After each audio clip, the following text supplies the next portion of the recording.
posizione centrale. Buonasera, grazie di essere venuti, siamo un bel gruppetto, direbbe un insegnante che siamo una classe, no? Vi risparmio di fare l'appello, grazie. Grazie a tutti, quindi all'assessore, alla Casa della Musica, il personale, il professor Zele che è arrivato qua, tutti gli amici e parenti che sono presenti, e l'assessore, la Alessia Zambon, non è riuscita a venire perché lavora, quindi vi porto anche i suoi saluti. Sarò brevissima perché il professor Zele ha un lungo racconto da narrarci, non solo lungo, ricco. Il tema ovviamente è la Luna, che completa le due fasi che hanno costituito, che costituiscono questo evento, ma non è tutta la Luna. Solo la Luna riguardo ai viaggi, prima, durante, dopo, no? Il viaggio sulla Luna, come è stato pensato, come è stato realizzato. E già questo è un argomento già ampio in sé. Se poi uno aggiunge anche tutto ciò che la Luna è stata capace di fare verso il cinema, perché ovviamente così come il mito, come la scienza e come la letteratura, anche la Luna ha irretito dei suoi raggi, no? Di questa ragnatela di stupore, ha irretito anche il cinema, quel cinema non poteva evitare di trattare la Luna. Il professor Zele lo conosciamo già, perché è già venuto da noi per Homo senza lettere ma non senza film, non so se qualcuno di voi era presente, che è stata, anche questa è una bellissima narrazione, su Leonardo visto dal punto di vista del cinema. È storico, lo ripeto per quelli che non lo conoscono, filosofo, ciao, e soprattutto esperto di cinema. Quindi avrà insomma, parecchie cose da mostrarci, quindi vi consiglio di rilassarvi, ci rilassiamo tutti quanti come se fossimo al cinema, appunto, perché in realtà lo saremo. Grazie di essere venuti. Allora, buonasera, grazie per la bella presentazione, grazie anche per la rinnovata ospitalità. Estate, luglio 1969, ormai lo sanno tutti, no? Con la missione Apollo 11 l'uomo raggiungeva la Luna. Era il coronamento di un programma quanto mai ambizioso messo in cantiere dagli Stati Uniti nella primavera del 1961. L'obiettivo era quello, entro il decennio in corso, di arrivare sulla Luna, e ci sono arrivati, ma è anche il coronamento probabilmente di un sogno durato secoli, un millenario. Basterebbe pensare a quanta letteratura, quanta poesia dedicata ai sogni nei confronti della Luna, il desiderio di raggiungere la Luna, di conquistarla o più semplicemente di calpestarne la superficie. Il cinema arriva da buon ultimo rispetto alle sue sorelle d'arte di secolare tradizione, ma con la potenza, diciamo così, delle sue immagini in movimento riesce a fagocitare l'immaginario dell'uomo del Novecento, ad alimentarlo a sua volta, quindi, come dire, a rimettere in moto questa narrazione, questo sogno che l'uomo rivolge verso la Luna.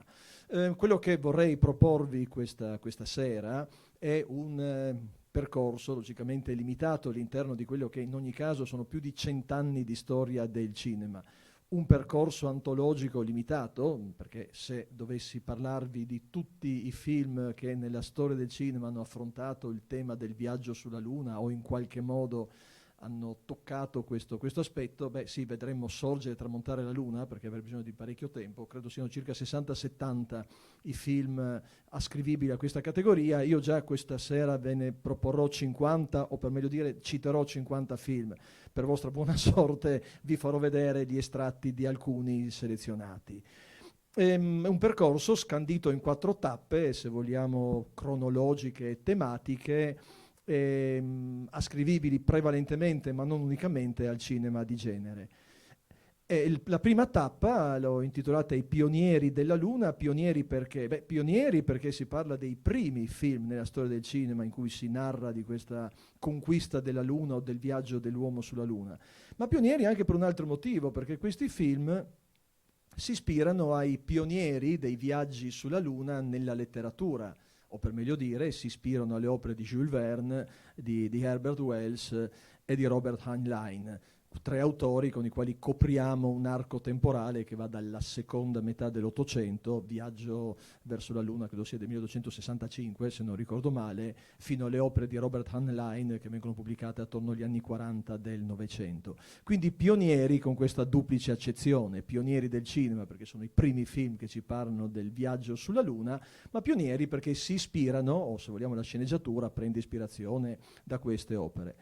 E potremmo iniziare con questo film qua. Tutto è iniziato con questo film qua. Forse per certi versi la storia del cinema è iniziata, se non con questo film qua, con questo signore che è Georges Méliès, il primo grande visionario della storia del cinema, il primo a capire che il cinema, più che, diciamo così, raccontare o riprodurre la realtà, dovesse raccontare ciò che è irraccontabile, mettere in scena qualcosa che debba stupire, meravigliare, fare spettacolo. Il film di Méliès certo si ispira al romanzo di Verne, ma l'ultima cosa che interessa a Méliès è quello di un'attendibilità sul piano della missione dal punto di vista tecnologico e scientifico. Quello che interessa a Méliès è stupirci, meravigliarci, coinvolgerci in questo viaggio fantastico, più fantastico e fantasioso più che fantascientifico. Ed è anche per certi versi forse il primo colossal della storia del cinema. Le cronache ci raccontano che Méliès spese 10.000 franchi per realizzare questo film, coinvolgendo artisti provenienti per lo più dal mondo dello spettacolo teatrale, ballerini, acrobati, e da buon uomo anche così con un certo spirito imprenditoriale vendeva poi le copie dei film a 500 franchi se in bianco e nero, 1.000 franchi se colorato a mano, diapositiva per diapositiva. È un film, ripeto, di grande impatto spettacolare, gioca sul fantastico, sulla meraviglia. Vi propongo quella che è la scena che è più nota e quella che è rimasta impressa, credo da 100 anni a questa parte, in tutti coloro i quali hanno avuto l'occasione di vedere questo film.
Ecco la Terra vista dalla Luna. L'unico elemento che Méliès riprende dal romanzo di Verne è questa così ipotesi di sparare questo razzo che sembra l'ogiva, no, di un proiettile attraverso un grosso cannone. Quello lo troviamo anche nel romanzo di Verne. Tutto il resto, ripeto, è il gusto dello spettacolo, della teatralità, del fantastico di Méliès.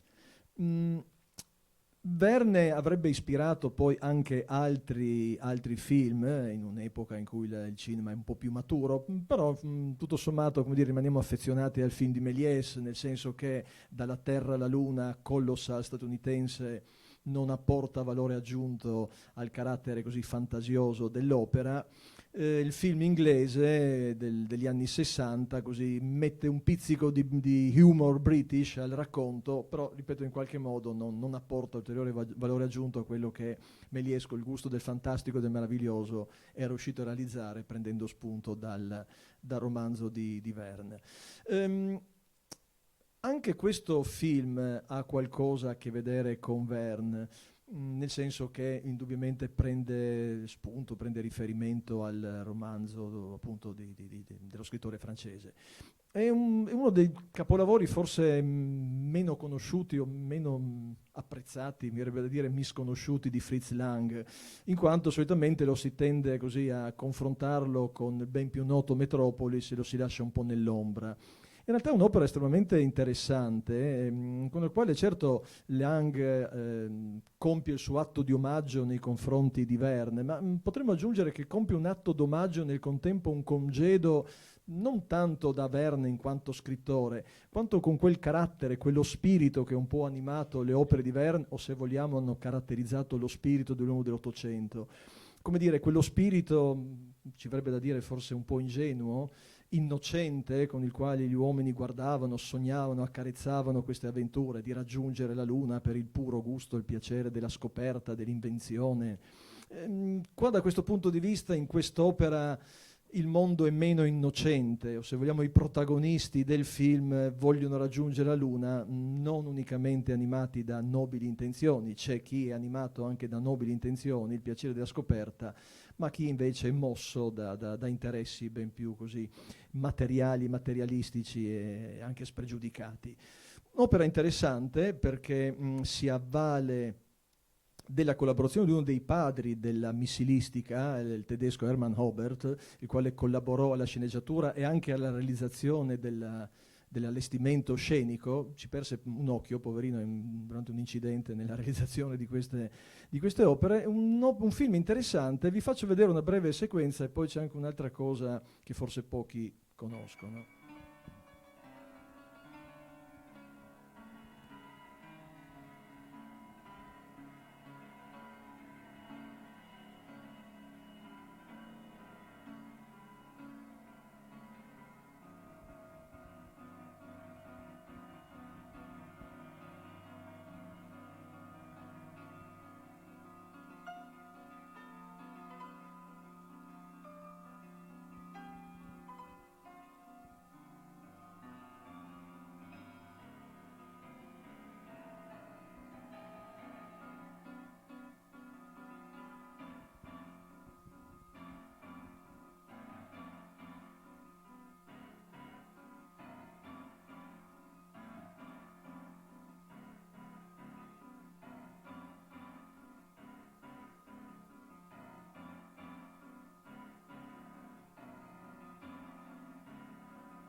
Ecco, qua c'è una maggior cura, attenzione a rendere attendibile questo possibile lancio del razzo, della navicella.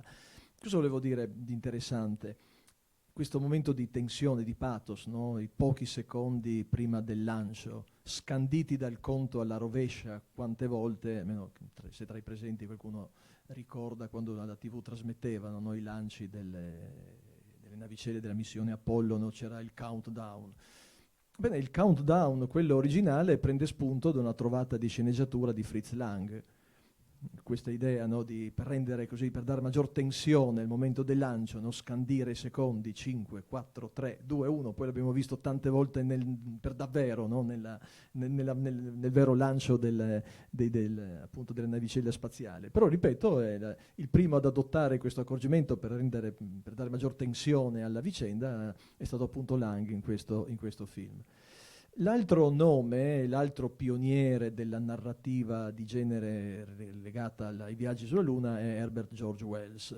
Il primo film ispirato all'opera di Wells, il primo uomo sulla Luna del 1901, è questo film inglese del 1919.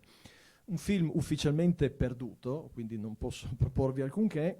Posso solo aggiungere che tra i film ufficialmente perduti, questo è uno tra i più ambiti, tra i più desiderati nel mondo dei cinefili, degli studiosi. In una classifica dei 10 film del nostro desiderio tra i film che sono stati ufficialmente perduti, ecco, in questa classifica troviamo appunto questo film, Il primo uomo sulla Luna, ispirato all'omonimo racconto di Wells. Sempre per quanto riguarda Wells, invece è curioso, interessante questo film, ben più recente, in cui si immagina un curioso aspetto, potremmo dire così, ucronico. Vi faccio vedere la scena e capirete a cosa faccia riferimento.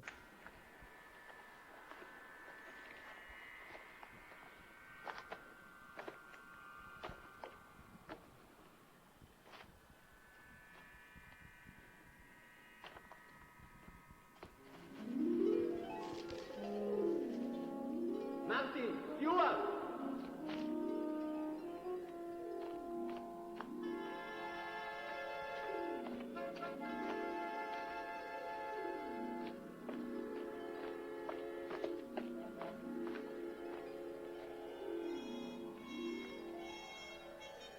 Ma io non ne so niente. Ehi, colonnello, abbiamo trovato una cosa un po' strana. E qui c'è anche di peggio. In nome di Sua Maestà la Regina Vittoria, nell'anno 1899. E adesso che gli diciamo? Al Cremlino non ci crederanno mai. Ha tutta l'aria di una citazione questa. Per Catherine Callender, chiunque essa sia. Non ci crederanno mai, mai. Dincerci. Sarà meglio che lo trasmettiamo alla Terra prima che si polverizzi. Allora, cosa immaginano qua come atto di omaggio per Wells, autore, ripeto, di questo romanzo del 1901, in cui si immagina l'arrivo dell'uomo sulla Luna? Che questa spedizione, tra l'altro internazionale, no? Sembra una barzelletta, c'è un inglese, un russo, un americano, questa spedizione internazionale arriva sulla Luna e scopre che quasi 100 anni prima una spedizione inglese, c'è anche la Union Jack, no? Ai tempi della regina Vittoria, una spedizione inglese sarebbe giunta per l'appunto sulla Luna. È un originale, straordinario, divertente omaggio nei confronti del grande scrittore inglese. Molto più interessante, ma per altre ragioni, c'è invece quest'opera degli anni 30, ispirata anch'essa ad un'opera, ad un racconto di Wells, La vita futura. È una storia di 100 anni del futuro, in quanto il film immagina la storia dell'umanità dagli anni 30 del 1900 agli anni 30 del secolo successivo. E si immagina un'umanità che attraversa una guerra devastante. Fa impressione guardare la data di questo film, 1936, già certo alcune nubi cupe si stanno addensando sull'Europa e di là a poco sul mondo. Ci si immagina questa umanità che esce devastata da una guerra terribile, a riprendere in mano il controllo della situazione, un po' come una sorta di aggiornamento della Repubblica di Platone. Non saranno i filosofi, bensì gli scienziati, i quali riescono a mettere assieme i pezzi di questa umanità uscita devastata da questa guerra terrificante e a imporre una sorta di pax scientifica e anche, come dire, a proporre nuove scoperte, uno slancio verso la scoperta dei pianeti, e a partire per appunto dall'arrivo sulla Luna. Lo spezzone che vi farò vedere è il momento in cui alcuni di questi scienziati che sono al potere vedono partire per un'impresa straordinaria, ma di cui non si possono conoscere gli esiti, vedono partire con la prima navicella i loro figli, che hanno deciso di partire per la Luna, per colonizzare anche la Luna e quindi portare avanti, diciamo così, questo programma di scientifico voluto dall'uomo.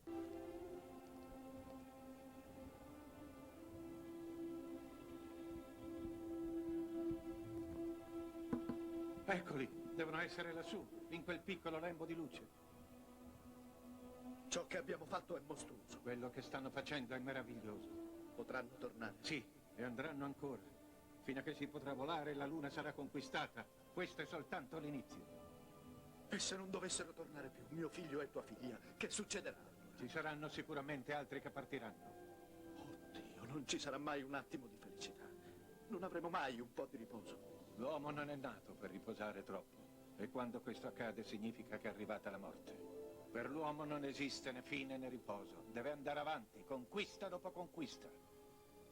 Quando l'uomo avrà scoperto tutti i segreti di questo piccolo pianeta e capito le infinite leggi della natura, allora potrà allargare le conoscenze sugli altri pianeti che lo circondano e via, attraverso l'immensità, verso le stelle. E quando l'uomo avrà conquistato tutte le profondità dello spazio e tutti i misteri del tempo, egli si troverà ancora agli inizi. Ma noi siamo delle creature così piccole, povera umanità, così fragile, così debole. Non siamo altro che piccoli animali. Già, piccoli animali. E se non siamo altro che animali, dobbiamo strappare ogni piccolo frammento di felicità.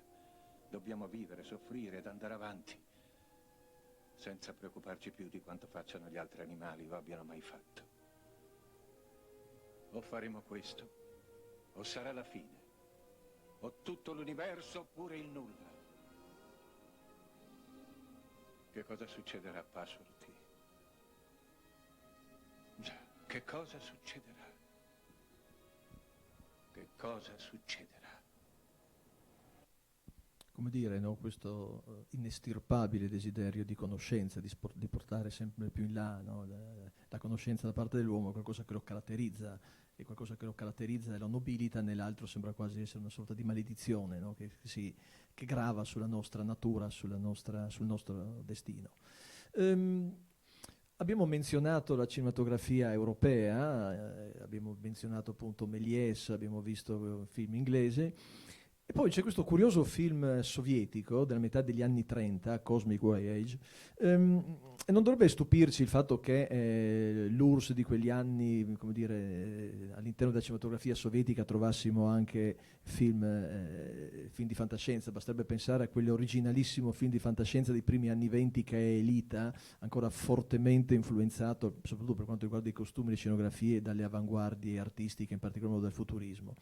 Qualche cosa si immagina? Si immagina che nel 1946 un'astronave battezzata Stalin avrebbe portato i primi uomini sulla Luna, uomini sovietici, quindi sarebbe stata la bandiera russa la prima a essere piantata nel nostro satellite. Anche in questo caso la sceneggiatura viene realizzata con l'ausilio di uno dei pionieri degli studi missilistici, un russo che si chiamava Tsiolkovsky, il quale diede il suo contributo alla sceneggiatura e per una serie di circostanze non riuscì a vedere ultimato il film perché morì poco prima del suo completamento, della sua realizzazione. È un film che cerca, come dire, ancora una volta di proporci una visione del futuro attendibile, plausibile dal punto di vista tecnico e scientifico.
Non so se abbiate notato quel dettaglio, no, delle scarpe appesantite, no, per poter appunto muoversi sulla Luna con una gravità diversa rispetto a quello della Terra. Nota di curiosità, questo film, benché come dire, volesse elogiare, no, esaltare le capacità industriali, tecnologiche dell'URSS, fu boicottato dal regime, fu ritirato dalla circolazione con un giudizio che in qualche modo non rientrava dal punto di vista estetico nei canoni del realismo socialista. Il film rimase, come dire, nascosto in cantina per molti decenni, fu riscoperto dalla TV sovietica negli anni '80, certo tutt'altra storia, tutt'altri momenti, siamo appunto sul finire dell'URSS come la conosciamo noi, sono gli anni per appunto di Gorbaciov, e questo film appunto dopo quasi 50 anni viene riscoperto e rivalutato ed è una piccola nota indubbiamente originale e curiosa. Ho citato i pionieri, l'ultimo degli scrittori pionieri, Robert Heinlein, l'autore del romanzo da cui la sceneggiatura di questo film si ispira, è uno dei primi film, se non forse il primo film statunitense ad affrontare il tema dei viaggi oltre la nostra atmosfera, ed è un film che cerca ancora una volta di proporci questa avventura in chiave quasi semidocumentaristica, con una grande cura nei dettagli, nella ricostruzione degli ambienti, tanto è vero che il film vinse un premio Oscar per i migliori effetti speciali. E in effetti, da un certo punto di vista, c'è sì, ancora una volta lo stupore, la meraviglia di questi astronauti, però, ripeto, il tutto all'interno di una cornice che potrebbe risultare anche plausibile. Qua vediamo gli uomini che escono dalla navicella e compiono così i 4 passi, diciamo così, fra le stelle.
Viaggiamo a migliaia di chilometri l'ora, solo che qui nello spazio le normali misure non hanno alcun valore.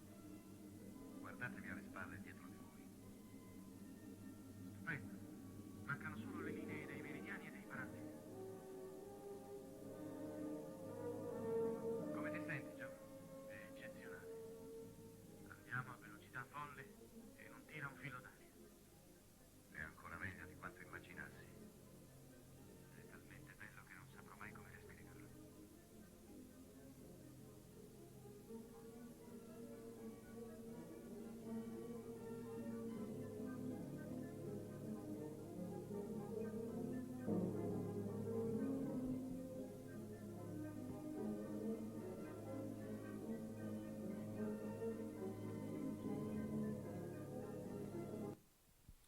Noi ormai siamo abituati a degli effetti speciali straordinari, no? Per cui forse questo può sembrarci un po' ingenuo, che ne so, pensiamo a Gravity, no? Tanto il primo film che mi viene in mente. Però, come dire, peraltro Heinlein era uno scrittore con una certa competenza nel campo della fisica, quindi in qualche modo quello che viene qua ricostruito ha un che di attendibile, no? È come se in qualche misura la fantasia serve per immaginare quello che poi la scienza e la tecnica saranno in grado di realizzare. È possibile passeggiare così sopra la superficie di una navicella, no? Mentre la navicella viaggia nello spazio? Ebbene sì. Chiudiamo questa prima tappa per quanto riguarda i pionieri con un film tratto anch'esso da un'opera di un pioniere un po' particolare, perché mi sto riferendo a Wernher von Braun. lo scienziato, uno dei padri della missilistica e delle missioni aerospaziali, no, della NASA, quel von Braun che inizia con le bombe V2 per la Germania di Hitler e che poi si consegna nel 1945 agli americani e che nel 1958 diventa il primo direttore della NASA. Nella sua febbrile attività a un certo punto von Braun sente il desiderio non solo di scrivere testi, diciamo così, divulgativi, saggistici, ma di scrivere anche racconti di fantascienza, a riprova, come dicevo prima, che in qualche modo la fantascienza può servire per così immaginare quello che poi si potrebbe realizzare. In questo caso il romanzo racconta la storia di una spedizione sulla Luna che poi viene deviata su Marte, quasi una sorta di bulimia della conquista, ma a un certo punto il comandante della navicella si pone dei seri scrupoli sul senso di quella missione e non solo sul senso della loro missione. Secondo la Bibbia l'uomo fu creato sulla Terra e non dice affatto che dovrà andare su un altro pianeta. Non una parola, Barney. Al tempo in cui la Bibbia fu scritta non avrebbe avuto senso, direi. E ora ce l'ha? La Bibbia ha limitato le peregrinazioni dell'uomo all'interno dei 4 angoli della nostra Terra. Non Marte, non Giove, non l'infinito. Il problema è, Barney, chi siamo noi? Esploratori o invasori? Invasori? Di che, signore? Del sacro dominio di Dio e dei suoi cieli. All'uomo Dio ha dato la terra e nient'altro. Impadronirsi di altri pianeti è veramente come una bestemmia. Ma perché? Non appartengono a nessuno. Questo non lo sappiamo. Ma senta, signore, non può essere solo un caso che proprio ora, nel momento in cui le nostre risorse si esauriscono, l'uomo sviluppa la capacità di lasciare il suo mondo e cercare nuove fonti su altri pianeti. Una coincidenza così perfetta mi fa pensare che non è casuale. Gli altri pianeti possono essere già occupati. No, io non lo credo. L'universo c'è perché l'uomo lo conquisti. Non lo so. Io non lo so proprio.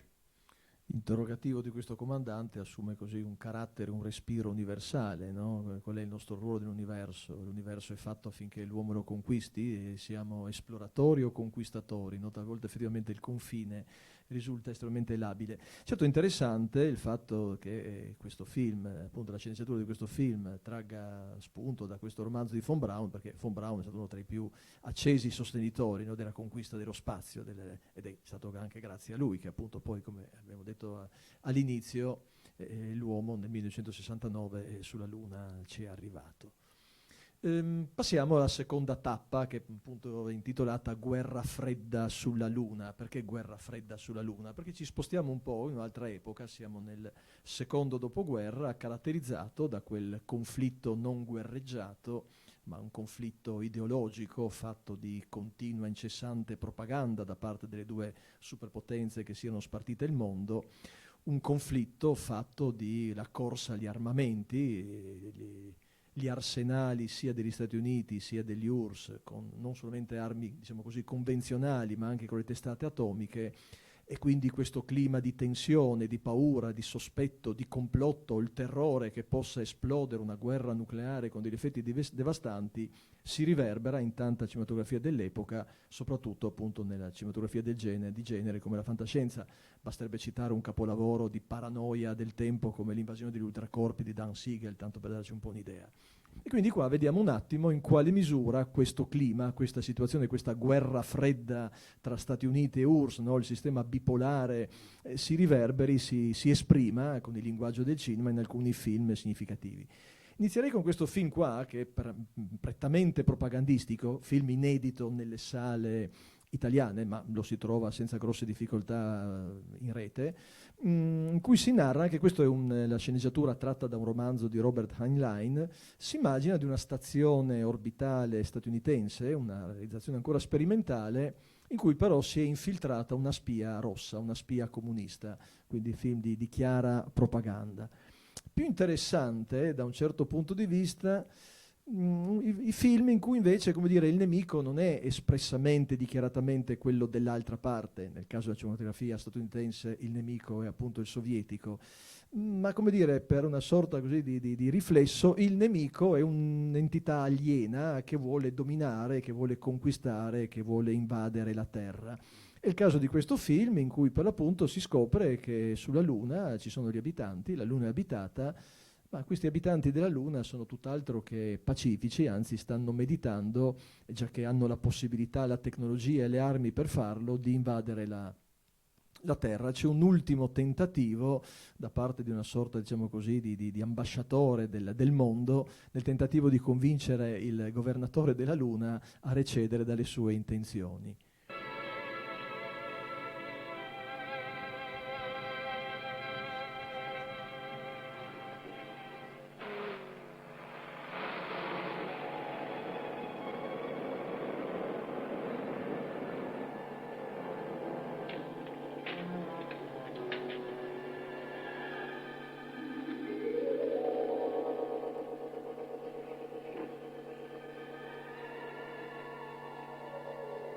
Ben arrivato, capitano Cody.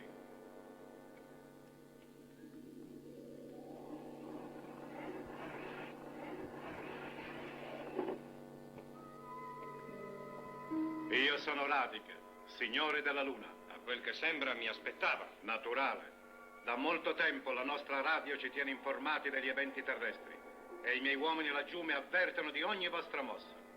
Vedo che lei conosce la nostra lingua. Sì. Ogni nostro cittadino deve parlarla, in modo da poter agire efficacemente nel vostro paese. Le dispiace dirmi perché i suoi conducono una campagna di distruzione sulla Terra? Niente affatto. Stanno semplicemente spianando la strada alla nostra prossima invasione. E perché volete invadere la Terra? Perché l'atmosfera della Luna è così rarefatta che è impossibile coltivare qualcosa, tranne in serre sotto pressione. E nessuno può uscire senza scafandro. Per questo abbiamo progettato un'immigrazione in massa nel vostro mondo. Si accorgerà che conquistare la Terra non è così semplice. Oh, lo sarà, con le nostre nuove armi atomiche. Sulla Luna c'è un elemento, il lunario, che è molto superiore all'uranio, come base per le reazioni atomiche. E controlliamo perfettamente la forza di queste reazioni. E così possiamo costruire armi atomiche che vanno dai grandi cannoni a questa piccola pistola. Beh, sì, più che un incontro tra terrestri e intelligenze aliene, sembra un ambasciatore degli Stati Uniti convocato al Politburo di Mosca. Quale fosse la lingua non è ben chiara, no? Gli abitanti della Luna parlano la lingua dei terrestri, però come dire abbiamo capito che l'allusione è che questi abitanti della Luna bellicosi sono in questo caso appunto i sovietici, i quali minacciano gli Stati Uniti e il mondo con le loro armi sovietiche, con le loro armi atomiche. Un altro filone, sempre ascrivibile a quest'epoca, è invece un filone che vuole lanciare, come dire, un messaggio allarmistico, vuole in qualche modo scongiurare l'ipotesi di una guerra le cui conseguenze sarebbero devastanti per tutti, non ci sarebbero vincitori e vinti. Film che in qualche modo propongono uno scenario apocalittico, ad esempio. Come questo film, RXM, Destinazione Luna, in cui si immagina una spedizione sulla Luna, che poi viene deviata e finiscono su Marte. Allora decidono di esplorare il pianeta Marte, ma fanno una scoperta sconcertante.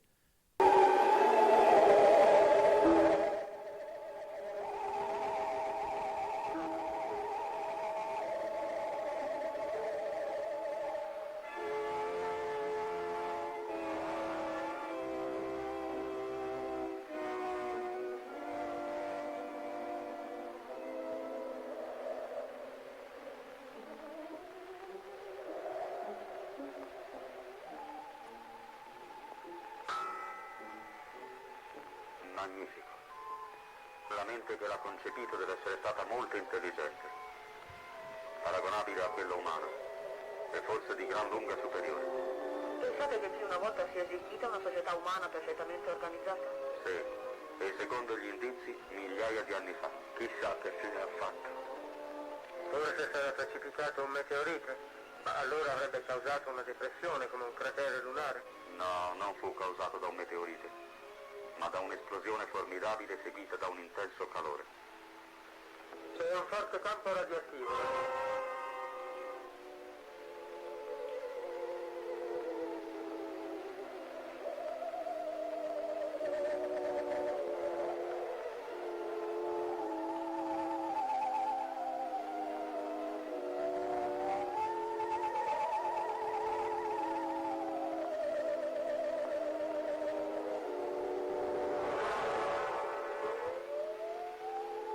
Tornate indietro.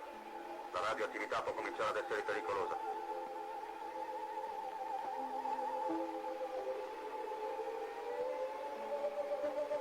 Che ironia, eh? La mente dell'uomo è uguale dappertutto. Sulla Terra, su Marte.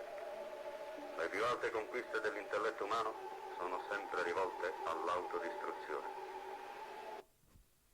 Beh, più che astronauti sembrano alpinisti del loro abbigliamento, ma al di là della battuta penso sia chiaro, no, a che cosa si alluda e quello che hanno trovato. I resti di una civiltà andata distrutta in seguito ad un conflitto nucleare, no? Quindi si proietta al di fuori nel pianeta Marte, no? Pianeta caro a tanta letteratura fantascientifica classica, si proietta fuori il timore di quello che potrebbe accadere qua, cioè appunto un conflitto nucleare e quello sarebbe l'epilogo.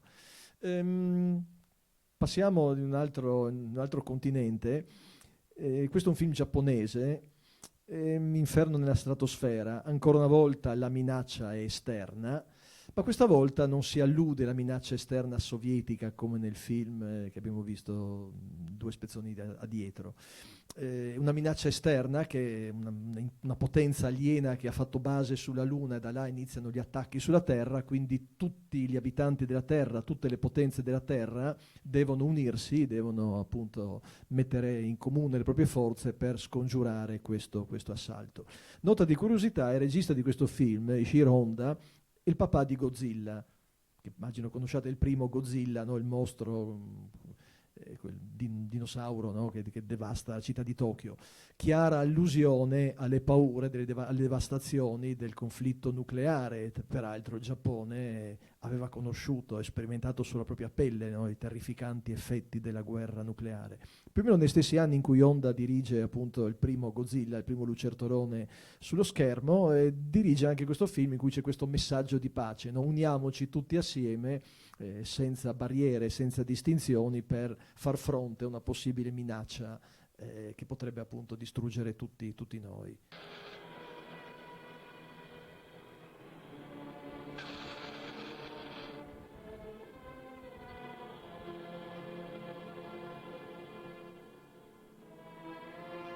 Altezza 25.000, velocità di caduta 4.000.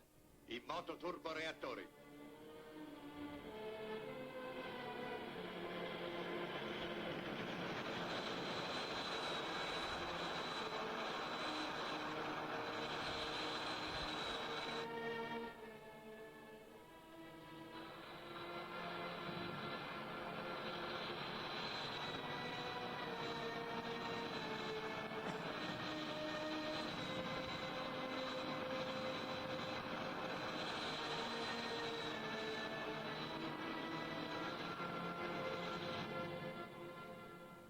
Siamo.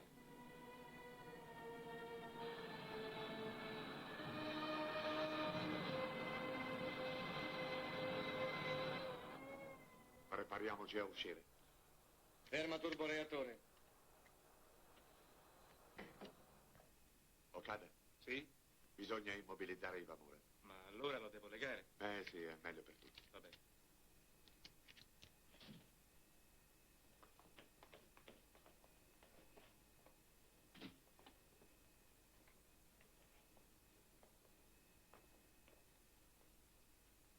Controllare tutte le bombole. Le ho controllate io, professore. Guardate che non ci siano perdite. Va bene come l'ho messo? Sì, va bene. Controllate le radio. Funziona la radio, mi sentite? Sì, benissimo. Allora possiamo andare.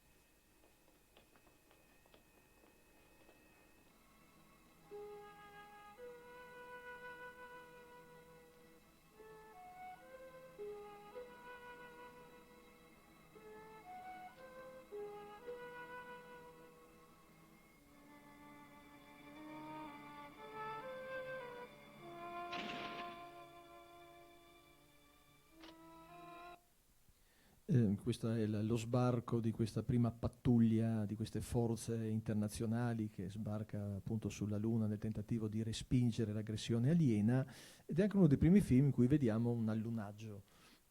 Certo, anche qua ai nostri occhi smaliziati, no? C'è una certa ingenuità, sono tutti modellini quelli che sono stati utilizzati, però insomma l'effetto è indubbiamente di una certa efficacia. Anche l'Italia dà il suo contributo al genere cinematografico, anzi, secondo la storia, questo dovrebbe essere il primo film di fantascienza realizzato in Italia. Anche qua si parla di una coalizione internazionale, non per scongiurare un'aggressione aliena, ma per scongiurare una pioggia di meteoriti che potrebbe devastare, se raggiungesse la superficie della Terra, potrebbe devastare il pianeta. Cosa fare per respingere, per cercare di eliminare questa minaccia proveniente appunto, no, dallo spazio, in questo caso da questi meteoriti? Adesso vediamo che cosa accade.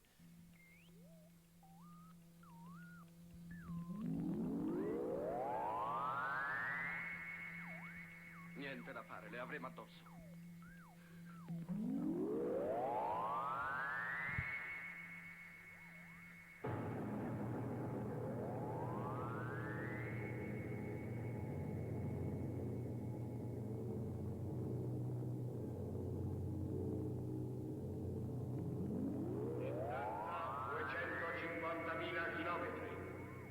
Distanza 250.000 chilometri. Ce lo meritiamo! Eccole, si avvicinano. Ancora 6 ore, poi è la fine. Arrivano! Guardatele! Guardatele! Basta! Finitela, Radosky! Voi!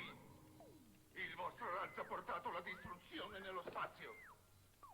È stato quel vostro maledetto missile!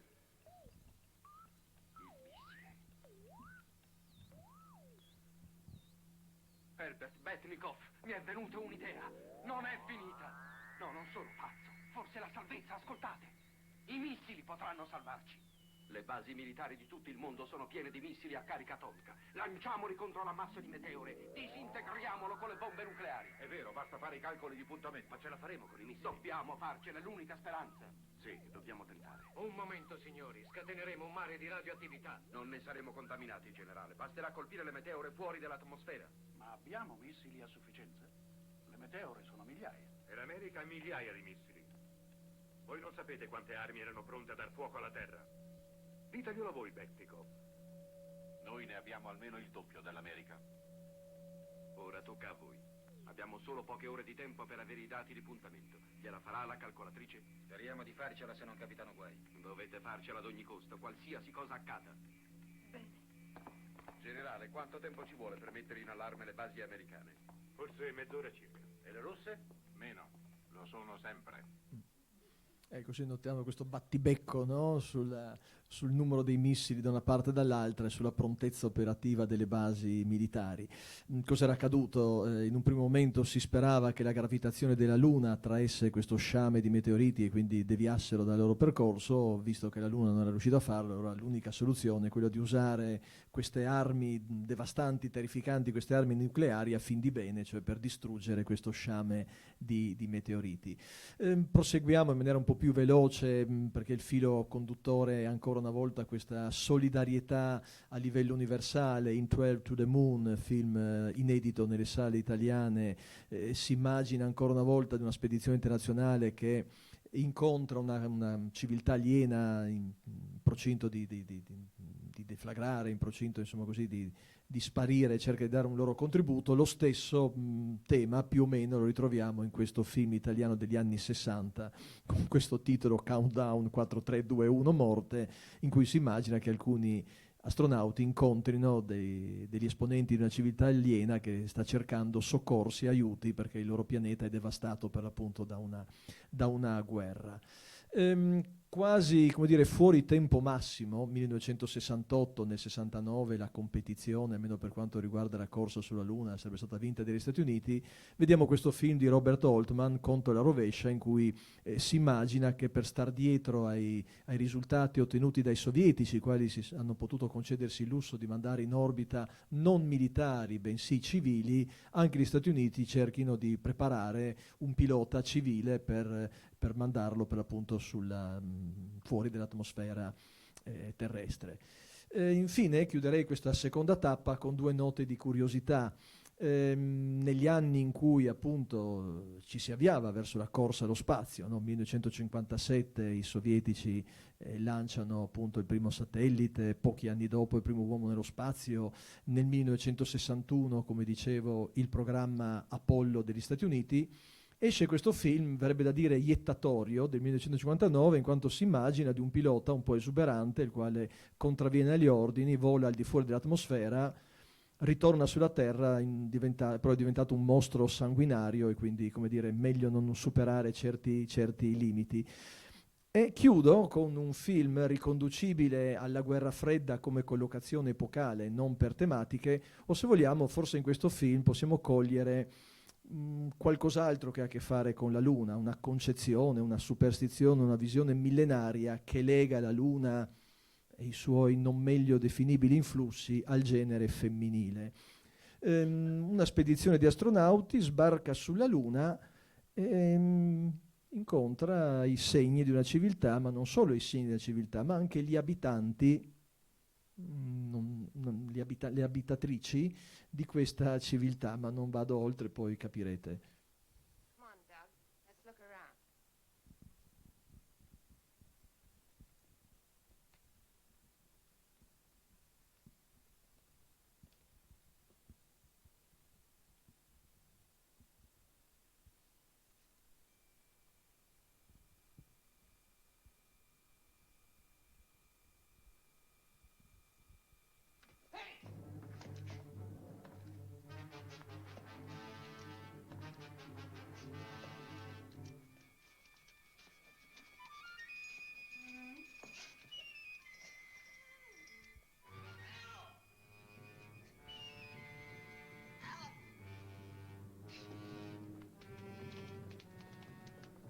What happened? Something jumped. What sort of thing? I couldn't tell. I jumped on my back and tried to get at my throat. Where's Helen? I don't know, but I caught a glimpse of her during the fight, and she was just standing there watching. Helen! Helen! Helen! Helen! A fire!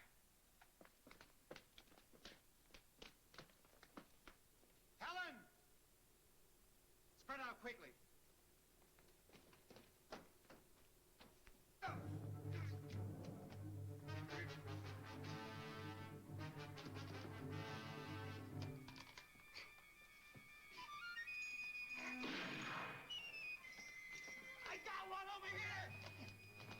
Let's have a look at it.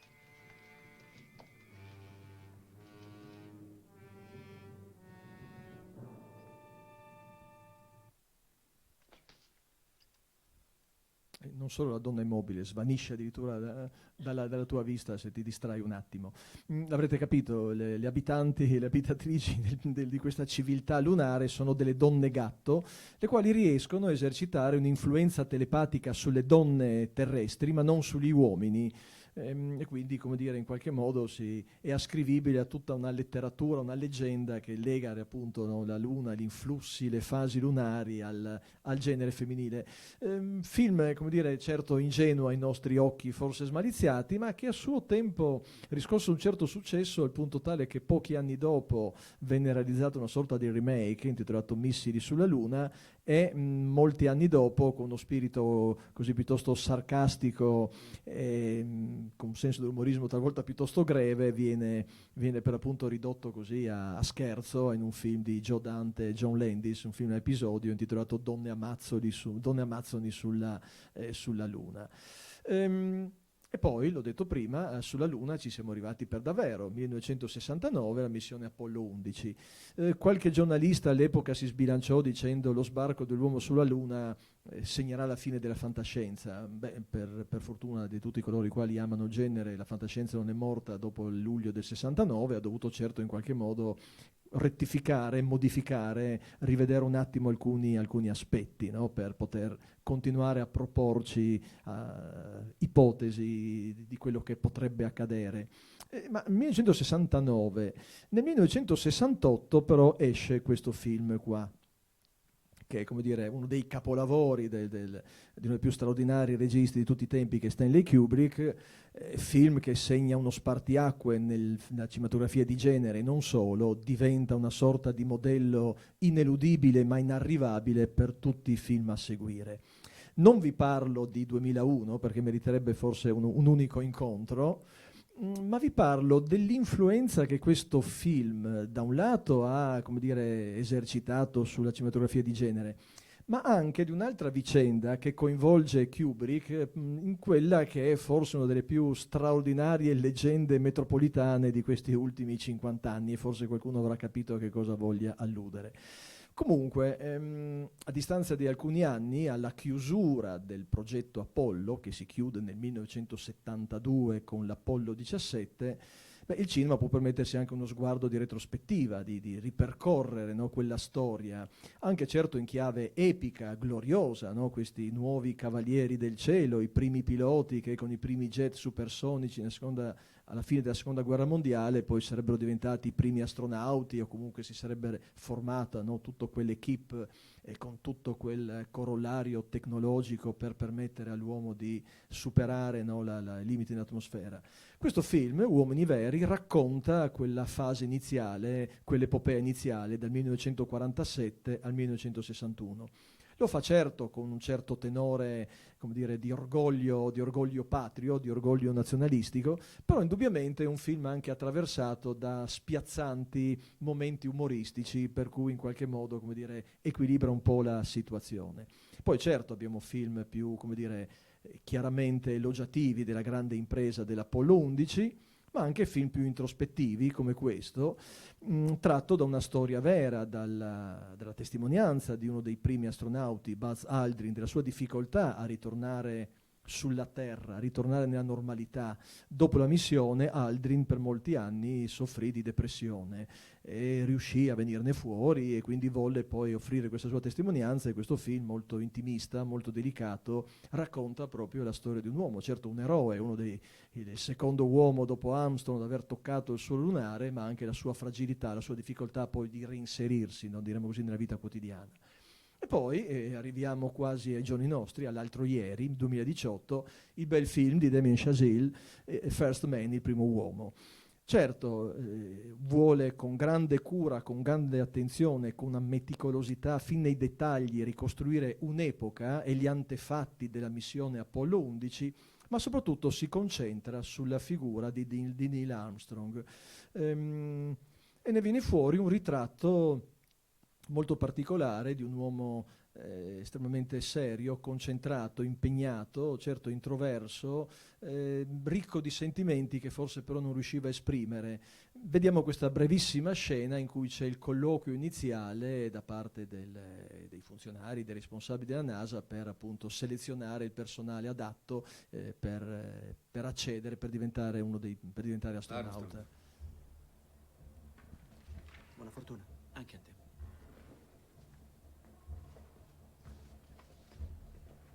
Un'altra testa d'uovo. Neil, abbiamo conversato con i candidati sul programma. Come lei ben sa, la decisione di rinunciare all'ascesa diretta a favore di un rendezvous in orbita lunare ed eventuale missione sulla Luna ha avuto un forte impatto su Gemini. Lei che opinione ha in merito? Beh, pur considerando la critica iniziale di von Braun, sembra che la massa risparmiata mantenendo il veicolo principale in orbita e inviando una navicella sulla superficie lunare compensi senza dubbio le difficoltà. Quali sarebbero le difficoltà? La navigazione cislunare come prima cosa, i rendezvous e l'aggancio. Qual è l'importanza della missione spaziale? Ho avuto diverse opportunità con l'X-15 di osservare l'atmosfera. Era molto sottile, una piccola parte della Terra, che a malapena vedevo. E quando sei qui tra la gente e guardi lassù sembra piuttosto grande e non le dai molta importanza, ma guardandola da un altro punto di vista cambia la tua prospettiva. Non so cosa l'esplorazione dello spazio possa svelare, ma non credo che sarà un'esplorazione tanto per il gusto di esplorare. La cosa importante è che ci permetterà di vedere cose che forse avremmo dovuto vedere tempo fa, ma che fino ad ora non potevamo vedere. Qualcuno ha altre domande? Oriana Fallaci, che intervistò Neil Armstrong poco prima della missione, disse che lo trovò robotico, algido, antipatico. Neil Armstrong non faceva nulla per essere simpatico, era un uomo estremamente certo introverso, profondamente concentrato, estremamente, diciamo così, sensibile, anche se appunto poi non riusciva forse a esternare questa sua attenzione, questa sua sensibilità. Questo breve passo del film rende molto bene il carattere dell'uomo Armstrong. È un film che evita la spettacolarizzazione, perché ripeto, pur in un'accuratissima, chi l'ha visto l'avrà notato, accuratissima ricostruzione fin nei dettagli di un'epoca, si concentra proprio sulla figura dell'uomo Neil Armstrong, ne viene fuori un ritratto, credo, estremamente interessante. Certo, gli Stati Uniti, come dire, il cinema statunitense talvolta rischia grosso. Questo film del 69 immagina un incidente che avrebbe potuto avere effetti disastrosi, ma poi ancora una volta, come dire, l'eroismo, no? Le squadre di soccorso riescono a recuperare gli astronauti, i quali appunto per un guasto non erano in grado di rientrare nell'atmosfera terrestre. Dico, fa un po' specie perché il film del 69 è lo stesso anno in cui l'Apollo 11 riesce a portare a compimento la missione. Beh, certo, a tal proposito, il più noto incidente, per fortuna poi con esiti non tragici, risolto, è quello dell'Apollo 13. Houston, abbiamo un problema, è diventata una frase tormentone che talvolta utilizziamo in tutt'altre circostanze. Ebbene, c'è un film di Ron Howard, il quale ha il pregio, come dire, con la capacità che solo il grande cinema ha, di creare tensione anche laddove il pubblico sa già come andrà a finire la storia, perché sappiamo come va a finire, i 3 astronauti per fortuna si salvano, però riesce in qualche modo a creare un senso di tensione, no? Mantenerci, come dire, mantenere in tensione il pubblico, a seguire quello che accade passo dopo passo, ripeto, benché sappiamo quello che sarebbe andato a finire. Vi faccio vedere, come dire, una scena finale quanto mai così di grande respiro. Odyssey, qui Houston, mi sentite?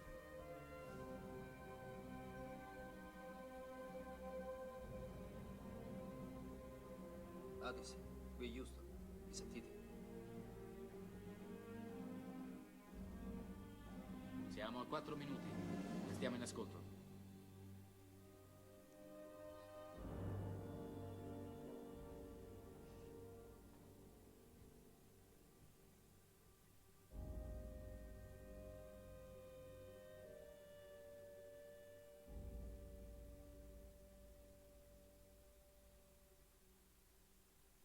Odyssey, qui Houston, mi sentite?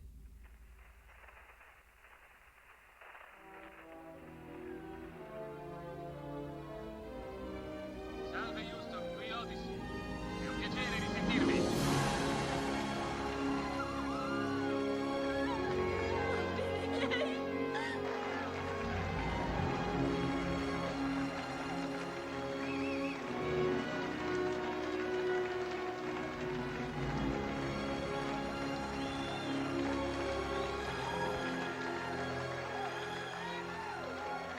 Odyssey, qui Houston.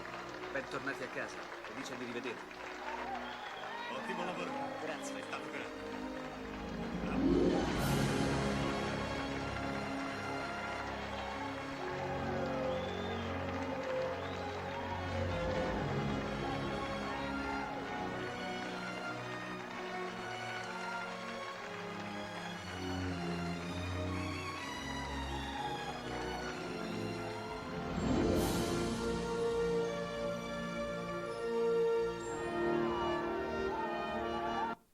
Beh sì, come dire, cinema di grandi emozioni, no? Gioca un po' come dire, sporco se vogliamo, no? Perché così attinge tutte le emozioni, il pathos, l'attesa, la commozione, e poi questa esplosione di entusiasmo, di gioia, di liberazione, no? Quando vede la navicella comparire. certo con un profondo carattere tipicamente nazionalista, no? Lo spirito di non lasciare nessuno indietro, no? C'è una battuta nel film, no? Non abbiamo perso nessun americano nello spazio e non lo perderemo nemmeno questa volta, no? Quindi tutti devono tornare a casa, un po' l'effetto salvate il soldato Ryan da applicare, no? alle astronavi. Indubbiamente più simpatico, per un certo punto di vista e spregiudicato, è questo film di uno dei monumenti del cinema oramai, che è Clint Eastwood, forse uno dei suoi film meno noti, in cui si parla di 4 diabolici vecchietti, perché a 40 anni di distanza 4 piloti vengono chiamati dalla NASA perché sono gli unici in grado di sbrogliarcela, in grado loro vecchi di riparare una vecchia tecnologia, un vecchio satellite impazzito che però contiene delle armi e quindi potrebbe creare degli effetti devastanti, e questi 4 diabolici vecchietti appunto riescono in un'impresa, no? È un film che in qualche modo, ancora una volta con lo stile asciutto e con un senso così dell'understatement che caratterizza poi la cinematografia di Eastwood, si parla di un tema caro a tanta cinematografia, la seconda opportunità della vita, no? Questi piloti ormai dimenticati hanno fatto il loro corso, non sono mai diventati dei veri astronauti, quindi, però come dire, loro sono gli unici in grado di poter intervenire e di sbrogliare la situazione. Ma c'è anche un altro aspetto interessante di questo film, e penso lo riusciate a cogliere vedendo questa brevissima scena.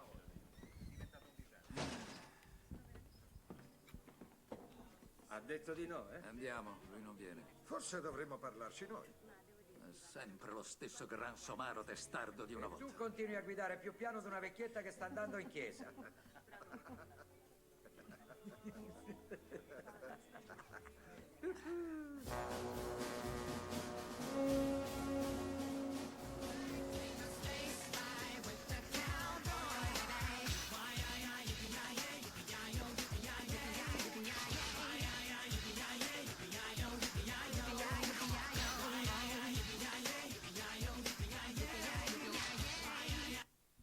Dicevo, un cinema classico, asciutto, ho sempre giocato con questo filo dell'understatement, ma qua appunto già il titolo lo dice, Space Cowboys.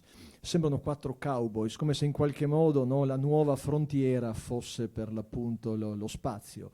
E nel film si attinge a questo immaginario del western. D'altra parte, come tutti sanno, Clint Eastwood, come dire, si è fatto le ossa come attore, come regista con tanti straordinari film western, perché c'è il tema dell'amicizia virile che supera gli oltraggi, le offese del tempo, la solidarietà di questi appunto 4 cavalieri, i quali non cavalcano, non vanno a cavallo, ma vanno a cavallo per appunto dei razzi.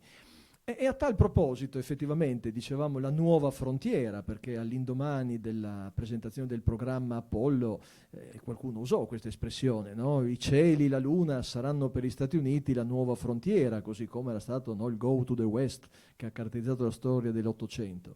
In effetti c'è tutto un sottofilone che gioca un po' su questi aspetti.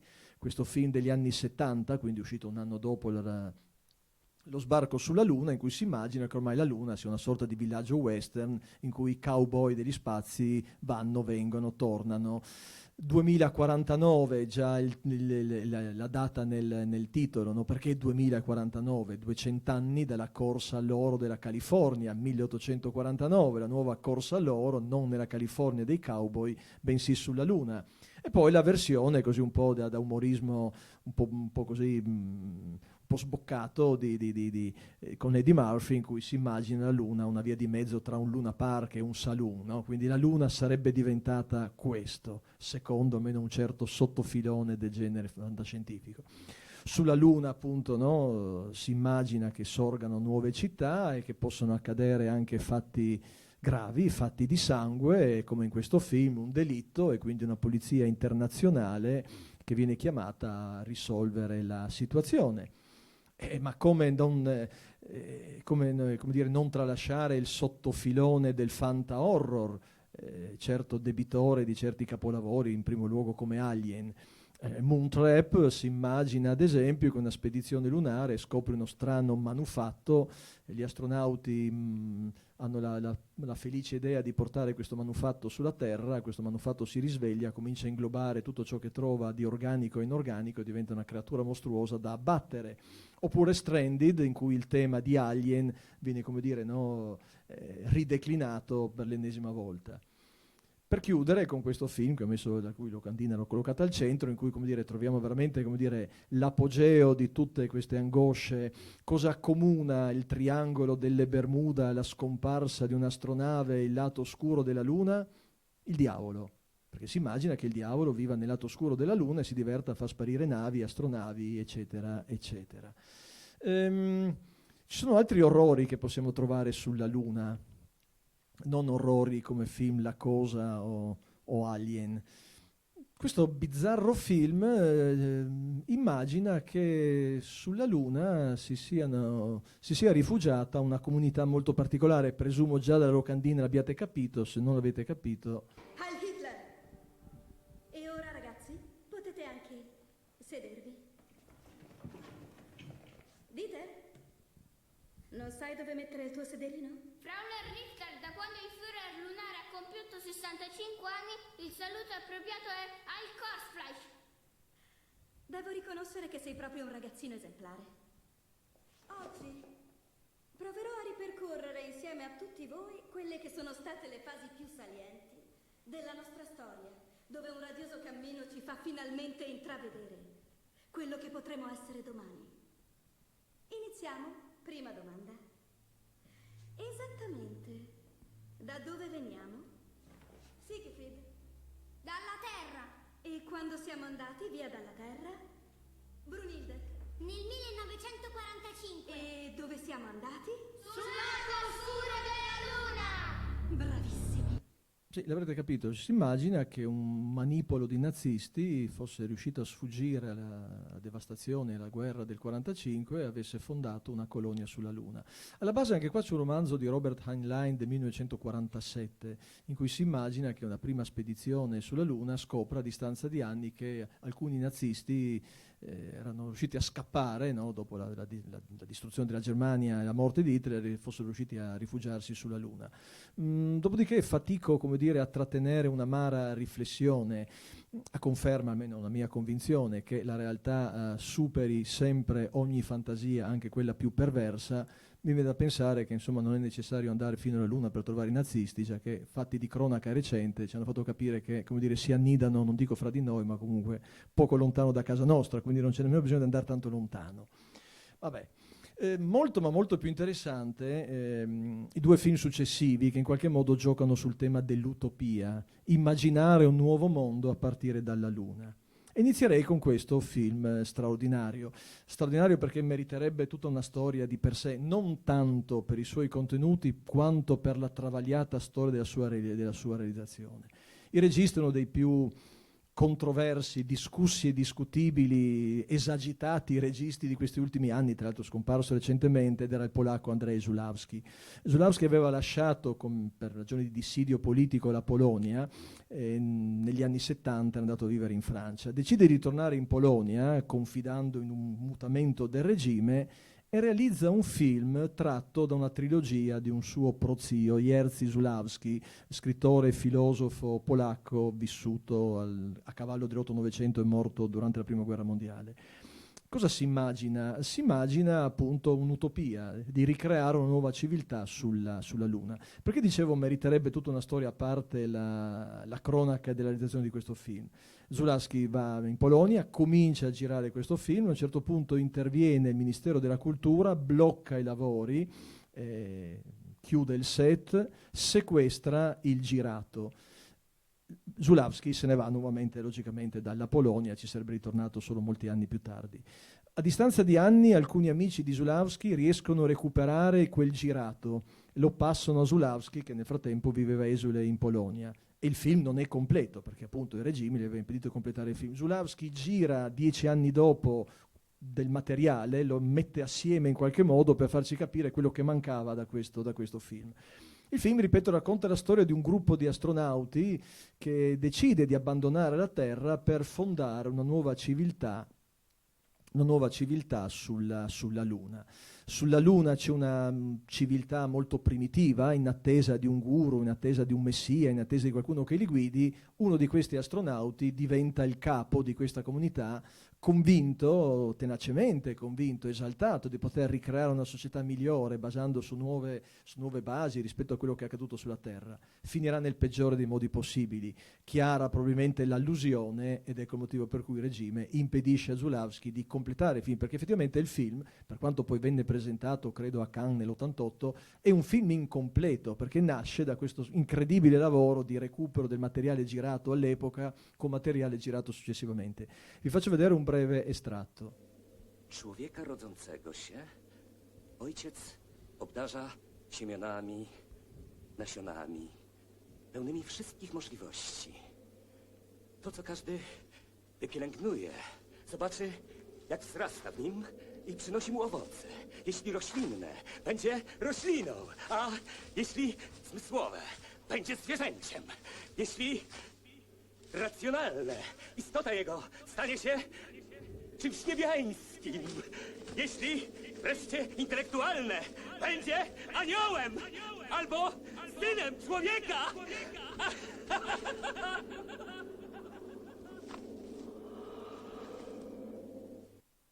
Ora, a meno che tra i presenti non ci sia qualcuno che conosca il polacco, dovete fidarvi di quello che vi dirò. Quest'uomo fa un discorso riguardante la natura dell'uomo. L'uomo ha ricevuto dal creatore i semi per poter diventare qualunque cosa. Vuole diventare un albero, diventa un albero. Vuole diventare un uccello, diventa un uccello. Vuole diventare un animale, diventa un animale. Vuole diventare un intellettuale, può diventare una creatura razionale.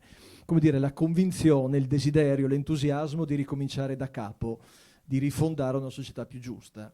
Nel film di Zulawski finirà in maniera terrificante questo esperimento di questa nuova civiltà. Beh, insomma, l'epilogo di Zulawski è meno terrificante, ma comunque questo film, ripeto, non è mai stato completato come Zulawski avrebbe voluto. Altro straordinario esempio di utopia in tempi più vicini a noi è questo film, che personalmente lo considero tra i più bei film di fantascienza usciti in questi ultimi decenni, oltre a rappresentare uno dei più felici esordi nella regia di questi ultimi anni.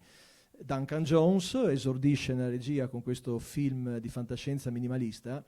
Tanto per la cronaca, Duncan Jones è il figlio di David Bowie, evidentemente The Space Oddity deve averlo in qualche modo influenzato fin da bambino, e realizza un film di fantascienza da camera, minimalista, senza effetti speciali, con un solo protagonista, forse un solo protagonista, poi capirete perché così faccio questa allusione, un solo protagonista, un tecnico da solo in una stazione sulla Luna, dipendente di un'azienda multinazionale a cui spedisce regolarmente delle preziose risorse attraverso la Luna, in attesa che termini questo suo imbarco, questo suo periodo, no, di soggiorno su questa stazione. Un giorno ha un incidente, e questo incidente viene tratto in salvo da un altro astronauta. Io prima ho detto che c'è un solo protagonista.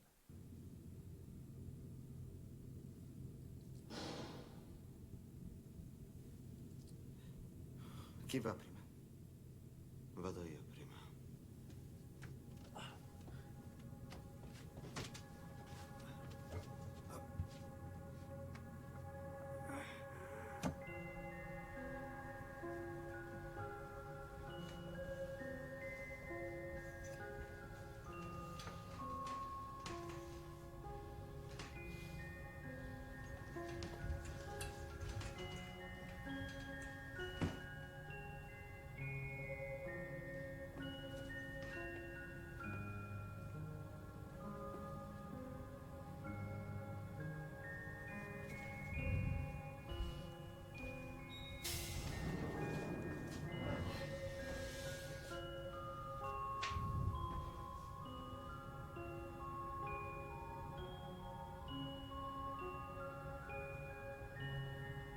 Oddio, ma quanti ce ne sono? Perché ce ne sono così tanti? Non avete visto male, sono tutti identici, sono tutti cloni. Il protagonista scopre di essere un clone, usa e getta. Probabilmente questo film è la più straordinaria realizzazione visiva del concetto marxiano di alienazione, o del lavoratore che diventa merce, che viene consumata, usata, venduta e quando non serve più eliminata. È un film straordinario, ripeto, nella sua semplicità, nella sua essenzialità. Dicevamo, la missione Apollo si completa nel 1972 con l'Apollo 17 e quindi si chiude prima del previsto, perché il programma della NASA prevedeva di chiudere nel 1974. Certo, ufficialmente perché si chiude prima? Beh, la competizione con l'URSS ormai è finita, è come dire, la vittoria è statunitense.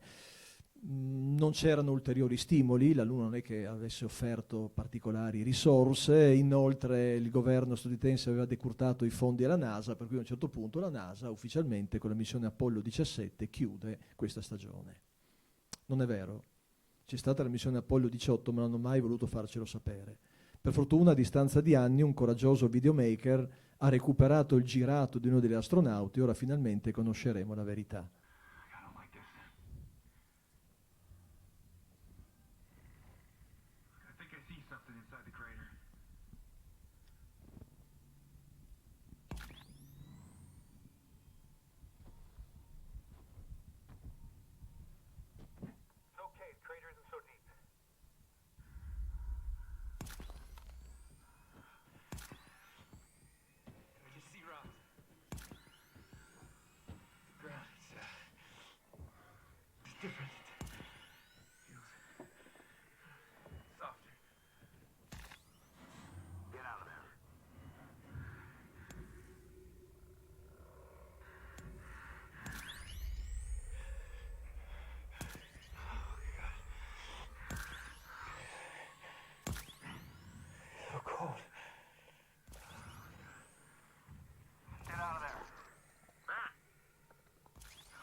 Ho scherzato logicamente, è un falso clamoroso, quello che si definirebbe un mockumentary, basato sulla tecnica cosiddetta found footage, cioè io immagino di aver trovato dei filmati originali, li rimonto e creo il caso. Dicono, vedete quello che è successo, in realtà hanno voluto tacere perché l'Apollo 18 è stata massacrata, chissà che orribili creature si annidano sulla Luna. Bene, a proposito di mockumentary, torniamo in Russia. 2005, questo visionario regista, forse poco conosciuto in Occidente, Alexei Fedorchenko, realizza uno straordinario falso documentario, un falso storico, in cui immagina, ricordate il film di fantascienza degli anni 30, di cui ho fatto vedere prima uno spezzone, che nel 1936 una spedizione sovietica avesse abbandonato l'atmosfera terrestre. Non se ne sarebbe saputo nulla, molti anni dopo alcuni giornalisti avrebbero recuperato il materiale girato e l'avrebbero reso pubblico.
Ecco, non è un film di Eisenstein, è un falso documentario, un falso storico straordinario realizzato con una cura come se fosse originale. Tanto per la cronaca, si racconta che quando questo film fu presentato a Venezia 2005, alcuni caddero nel tranello pensando che per davvero fosse un documentario originale e che per davvero negli anni 30 i sovietici avessero realizzato questi esperimenti. Allora, nel 1978 esce questo film, Capricorn One, in cui si immagina che la NASA, per evitare il fallimento, costringa gli astronauti a girare una scena in cui avrebbero raggiunto Marte. La NASA si accorge che Marte non è raggiungibile, quindi costringono gli astronauti a creare una messa in scena. Pochi anni prima, credo nel 75 se non ricordo male, era uscito un libro di un sedicente studioso il quale diceva che in realtà l'uomo sulla Luna non c'era mai arrivato, che era tutta una macchinazione, tutta una falsificazione, era tutto stato ricostruito come un set cinematografico, chiamando in causa anche Stanley Kubrick, quale avrebbe offerto il suo know-how affinché le riprese fossero realizzate in maniera accurata, credibile. Quindi sulla Luna non ci siamo mai andati. Questo film inaugura un filone piuttosto interessante. Eccoci qua, siamo quasi ai giorni nostri. Moonwalkers scherza su questo aspetto, cioè la NASA si accorge di non essere in grado di portare l'uomo sulla Luna, il governo statunitense non vuole fare una figura miserrima dinanzi all'opinione pubblica mondiale. Cosa fa? Affida ad un agente della CIA, un poco professionale a dire il vero, un po' ingenuo da un certo punto di vista, di rivolgersi a Kubrick affinché Kubrick realizzi delle scene attendibili. Questo agente della CIA si fa buggerare, si fa fregare i soldi, Kubrick è inarrivabile e quindi cosa fa? Trova una troupe piuttosto scalcinata e fumata, nel vero senso della parola, di hippie che vivono in una comunità. Non trovando di meglio, chiede a questi hippie di girare la scena dell'allunaggio.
Questo è un piccolo passo per un uomo, ma un grande passo per un piccolo... Che diavolo sta dicendo? Quello ci sta rovinando! È incredibile, Johnny? Siamo davvero sulla Luna! Chi è Johnny? Io sono Buzz Aldrin. Oh, sì, è vero, scusa. Cerca di ricordarlo. Dirà. Ok, Buzz.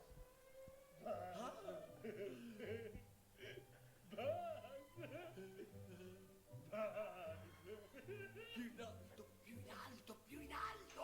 Tirate più in alto, idioti! Cavoli, uno dei cavi mi sta tagliando una palla! Non ce la faccio! No!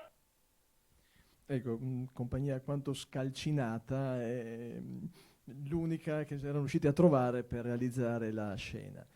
E infine qua siamo nella finzione, con questo finto documentario. Qua cosa si immagina? Si immagina che la CIA infiltri alcuni agenti all'interno della NASA mentre fervono i preparativi per l'Apollo 11 per evitare che informazioni delicate potessero finire così nelle mani sbagliate.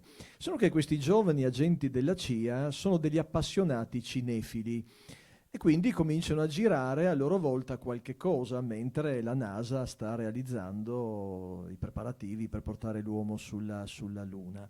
sono così appassionati da infiltrarsi a loro volta sul set di 2001 Odissea nello spazio. Ah sì, prima avete sentito, no, l'Also Sprach Zarathustra inserito da Kubrick nel film come colonna musicale di un momento meno eroico. Insomma, questi agenti della CIA si infiltrano di nascosto, nascondono una telecamera perché filmano il set di Kubrick. Fanno un po' di confusione, per cui alla fine creano involontariamente un clamoroso falso.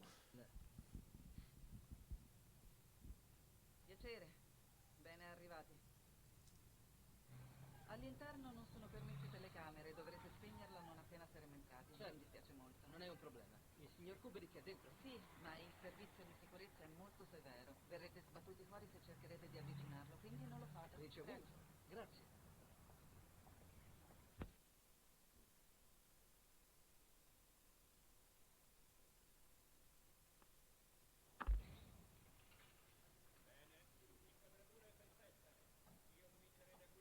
Aspettate qui. Sì, certo, non ci muovo.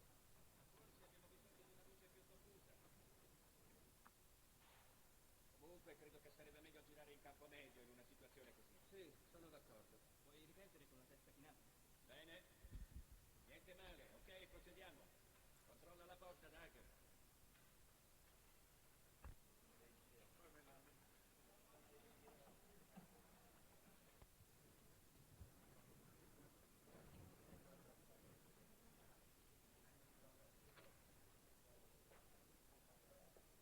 Sì, certo.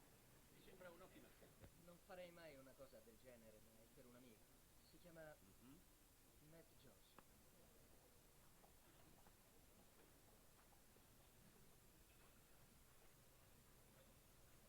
Jared, dimmi che stai riprendendo. Scusatemi, come avete fatto a fare tutto questo? Tutto finto, logicamente, no? Questo non è un video girato di nascosto sul set del film 2001 Odissea nello spazio di Kubrick, è una finzione, per appunto, nella finzione. Infine, manca un filone, che è quello del settore comico. Si può fare dell'ironia, si può scherzare, si può fare dell'umorismo sulle ossessioni dell'uomo di raggiungere la Luna, sui viaggi interplanetari, eccetera, eccetera. Beh, sì, si può fare la parodia, insomma, si possono trovare tante cose simpatiche.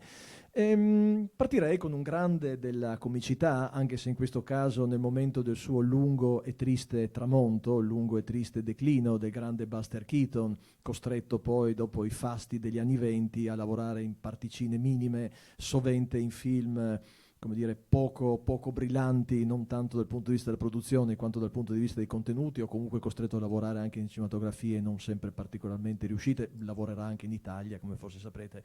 Qua ci troviamo in Messico, una produzione messicana, un film mediocre, è tutto giocato sulla maschera inconfondibile di Keaton. La trama non ve la racconto per una serie di cose assolutamente improbabili. Povero Keaton viene arruolato come astronauta, è costretto ad essere il primo uomo a sbarcare sulla Luna, ma attenzione...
¿Cómo te fue? Calor. Allora? Sí, ¿Y puedo respirar? sí. ¿Como en la Tierra? Sì, mucho calor, in realtà avete capito che l'astronave non è arrivata sulla Luna, ma è finita un po' più in là e quindi sono rimasti in Messico e quindi ecco perché l'aria è respirabile e fa caldo. Questo tema dell'errore è un tema, come dire, evidentemente così accattivante, tant'è vero che anche in un film inglese di alcuni anni dopo troviamo un po' la stessa storia. Questo un aitante giovanotto viene arruolato come astronauta, in realtà sbarca nella campagna inglese e non è propriamente la Luna. Ma un comico che sia arrivato sulla Luna non c'è? Beh, con un po' di orgoglio, sì, è il nostro Totò. Totò nella Luna, anche qua la trama è insomma pretestuosa, per una serie di circostanze, anche grazie a un'intelligenza aliena, il nostro Totò sbarca sulla Luna e adesso l'intelligenza aliena gli fa una proposta interessante. Hai visto? A casa tua tutto è a posto. Puoi restare qui sulla Luna tranquillamente. Ecchi! Ma che scherziamo? Io, con una cameriera di quel genere, mangerò fisica domestica a casa mia, me ne stavo qua sopra. Dico, ma scherziamo o facciamo sul serio? Già, signor Anelli, lei certe cose non le può capire. Io sono un uomo, ho un corpo, e lei capisce che avendo un corpo ho bisogno anche di una corpa, no? Ma qui hai il cosone. Cosone? Dov'è? Guarda com'è carino, ti piace? Che vi siete messi in testa? Insomma, cos'è che non ti va in lui? La faccia? Che faccia? Il corpo! Io sono un corpo e per vivere qua sopra ho bisogno di una corpa. Mi sono spiegato? Credo di aver capito. Proverò ad operare subito sul corpo del cosone un processo telecellulare sesso trasformativo.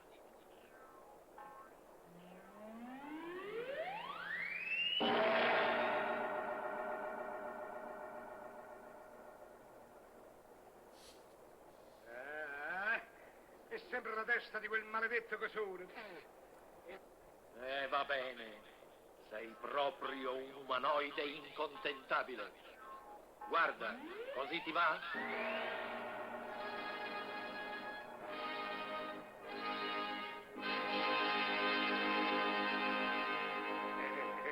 Così sì.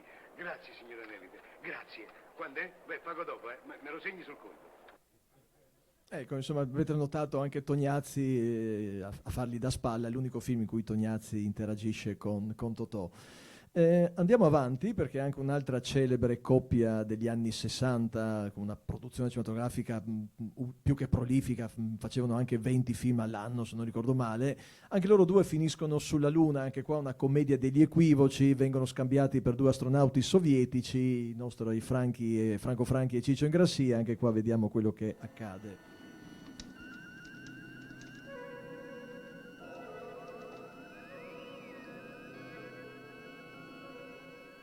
Io mi butto!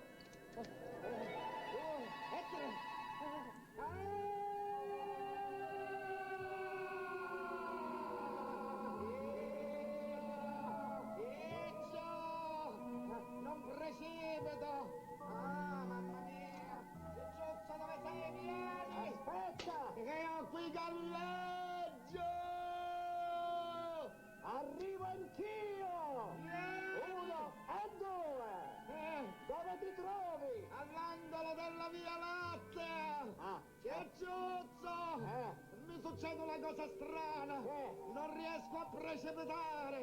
E per forza! Manca la forza di gravidanza! Che cosa la contradanza? Gravidanza! Non capisci atmosferica! Che ne so, dove parla è difficile! Io voglio precipitare! Aspetta! Che fai? Ti spingo! Ah sì? Io spingo, Sì! Mi senti? Tu spingi! Mi senti? La forza di gravidanza, chi non si ricorda non l'avrà studiata a scuola. Procediamo. Questo film, forse non tra i più riusciti di Jerry Lewis, si immagina che, già che l'URSS ha mandato nello spazio una coppia sposata, anche gli Stati Uniti devono mandare nello spazio una coppia di astronauti sposati. Il povero Jerry Lewis è costretto da un momento all'altro a sposarsi, non era proprio quella la sua intenzione. E poi sì, c'è anche chi ha osato l'inosabile di fare una parodia di 2001 Odissea nello spazio, una via di mezzo tra quel cinema demenziale del genere Una pallottola spuntata, tant'è vero che il protagonista, Leslie Nielsen, è lo stesso di quel noto filone. E anche il genere d'animazione ci ha offerto qualche spunto interessante, anche un motivo interessante per andare sulla Luna. Faccio riferimento al primo cortometraggio con cui l'ineffabile coppia molto british di Wallace e Gromit si è fatta conoscere al pubblico internazionale.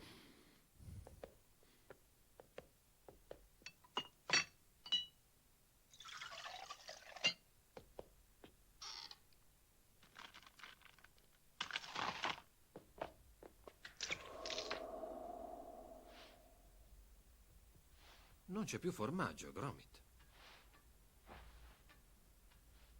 Neppure un pezzettino in tutta la casa.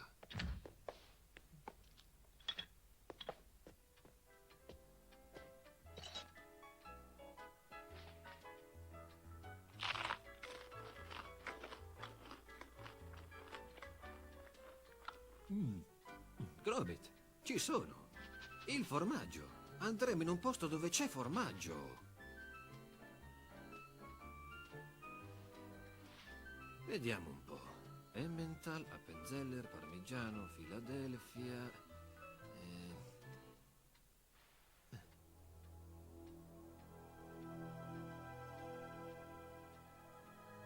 Ma certo, tutti sanno che la Luna è fatta di formaggio. Certo, tutti sanno che la Luna è fatta di formaggio. Questo è l'esordio di questa ineffabile coppia di Wallace e Gromit. Tanto per la cronaca, sulla Luna ci arriveranno e faranno anche un picnic molto simpatico. C'è anche chi è animato da intenzioni così meno tranquille. È il caso del protagonista Gru di Cattivissimo Me, il quale, insomma, nei confronti della Luna ha altri interessi.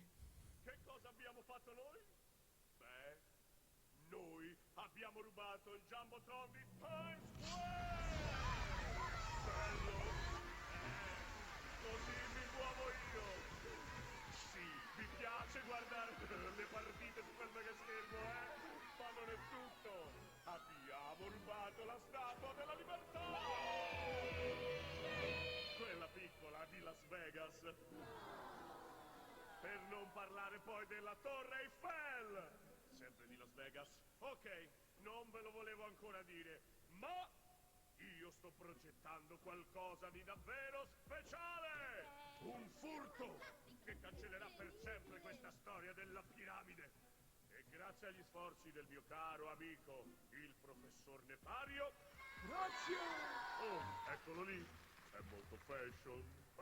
Dunque, abbiamo localizzato un raggio restringente in un laboratorio segreto. E quando riusciremo ad impossessarcene, noi avremo la possibilità di realizzare il vero crimine del secolo. Noi andremo a rubare... Non vi ho ancora detto cosa ruberemo. Dave, ascoltami bene, prego. Quindi, noi ruberemo... Causa d'effetto... la Luna! Poi non andrà a buon fine, ma comunque l'intenzione iniziale di Gru con la sua accolita di Minions sarebbe stata quella di rubare la Luna. Allora, la Luna, ne abbiamo parlato in tanti modi attraverso il cinema, eccola qua, accanto c'è la foto della Terra, forse una delle foto più belle e più note della Terra, realizzata dall'ultima spedizione che avrebbe condotto l'uomo sulla Luna, ovvero sia la missione Apollo 17 del 1972. Ho voluto unire queste due riflessioni, Eugene Cernan, che è stato il capo spedizione, l'ultimo uomo da raggiungere la Luna nel 1972, con una riflessione di un regista, già che abbiamo usato il cinema, James Gray, autore di un recente film di fantascienza intitolato Ad Astra. Qual è il filo conduttore di queste due riflessioni, a cui potremmo aggiungerne tante altre? Mi viene in mente quello che scrisse Ray Bradbury all'indomani dello sbarco sulla Luna, un'opportunità per conoscere meglio la Terra. Forse abbiamo perso di vista qualche cosa, forse abbiamo perso l'opportunità, andando sulla Luna, di avvicinarci alle meraviglie dell'universo, o anche di osservare la Terra da un punto di vista diverso dal solito e di come dire, recuperare quello spirito di entusiasmo, di amore per quello che appunto ci circonda. Ed è l'insegnamento che vorrebbe lasciarci il protagonista dell'ultimo spezzone, con cui così mi congedo da questa serata, che è questo L'omino della Luna, il quale un giorno afferra una cometa e cade sulla Terra e osserva le cose piccole e grandi della Terra con amore, con passione, con poesia, con entusiasmo, con candore, forse tutte cose che noi abbiamo un po' perso. Per cui vi inviterei, come dire, a lasciarvi un po' andare, scusate, a questa ultima clip che, scusate, mi è saltato, che vi propongo. Allora, ecco qua.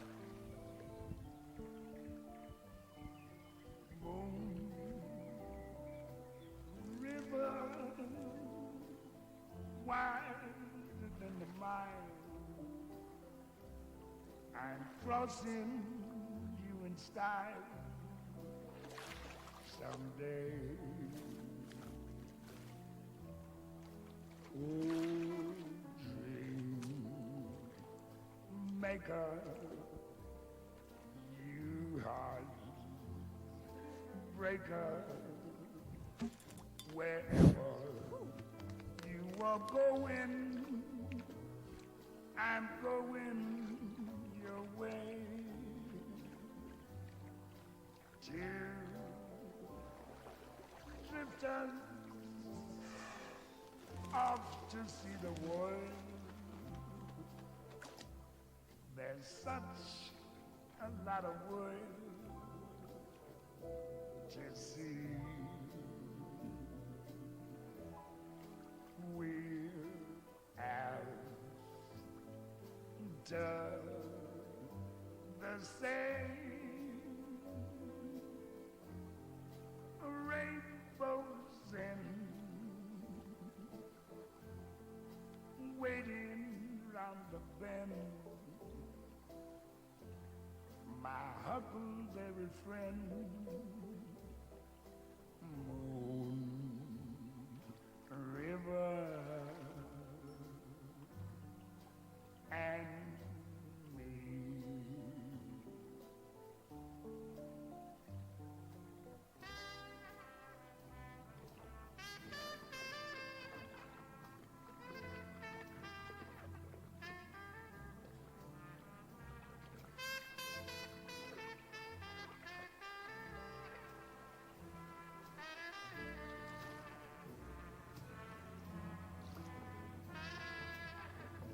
Glaubst du, er wird wiederkommen, Laika?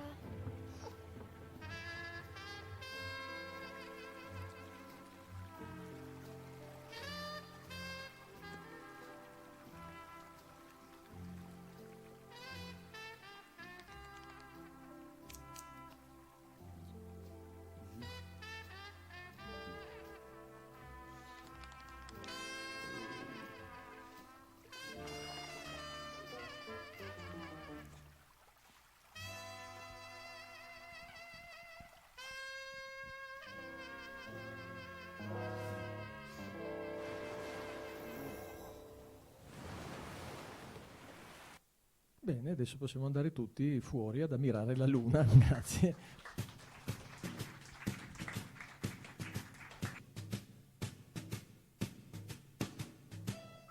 Fly me to the moon, let me play among the stars. Scusate, c'è lo spazio anche per qualche domandina, io so che siamo stanchi, che ora è? Le 8. Allora volevo, scusate, proprio ringraziare personalmente Walter Zelle perché abbiamo assistito veramente a un lavoro unico. Credo che tutti abbiate percepito che questo è un lavoro unico e sicuramente un lavoro eccezionale, senza voler usare troppa retorica. Io avrei un'unica domanda, che non è quella, no, chi siamo, da dove veniamo, dove andiamo, no, che pur sarebbe una domanda, no, che è la domanda della filosofia alla fine, ma una domanda che non ha risposta. Ma tu come hai fatto? Cioè io adesso faccio la domanda, so che non c'è risposta, ma tu come hai fatto a trovare tutte queste locandine, tutti questi film, cucirli tutti quanti assieme, raccontarceli in questo modo? Per questo il lavoro secondo me, cioè, immaginate che lavoro di ricerca c'è dietro quello che abbiamo visto e quello che manca anche, perché ovviamente è stata fatta una scelta che oltretutto è anche limitata al solo tema del viaggio sulla Luna. Se uno poi va a spaziare sull'intero discorso che il cinema ha fatto sulla Luna, cioè, questa era la domanda. In più un ringraziamento di aver concluso con questa bella poesia onirica che ci riporta a dove la Luna è nata, secondo me, dalla poesia. Quindi grazie di essere stato qui e di tutto quello che hai fatto.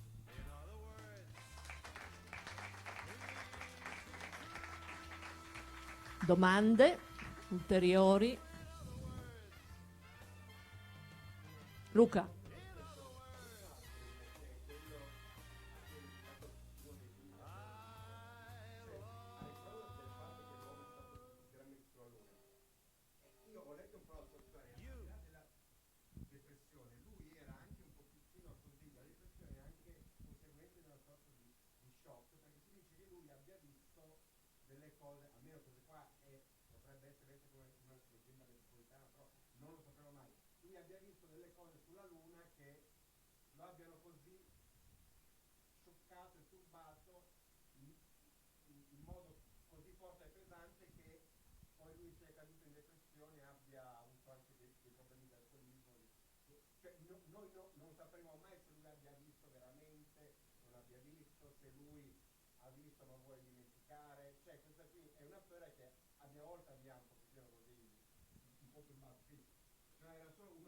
Non saprei, da quello che ricordo nella sua autobiografia scritta in collaborazione con un giornalista di cui ora non ricordo il nome, lui racconta di queste difficoltà poi di ritornare alla normalità. Peraltro anche l'algido, come lo definì Fallaci, Armstrong ebbe qualche problema all'indomani, diciamo così, del suo ritorno alla normalità, divorziò dalla moglie, insomma non fu facile nemmeno per lui, ma per altre ragioni. Lui si era concentrato anima e corpo in quella missione, aveva dato tutto se stesso, no? Come se avesse in qualche modo esaurito, non dico l'intera vita, ma un capitolo importante della sua vita, e ora cos'altro fare? Sulle condizioni di Aldrin non saprei, di Buzz Aldrin, per quale motivo, al di là di questo discorso così inevitabilmente generico, la difficoltà poi di ritornare alla normalità, no? Dopo aver provato un'esperienza che nessun essere umano prima di loro due aveva provato.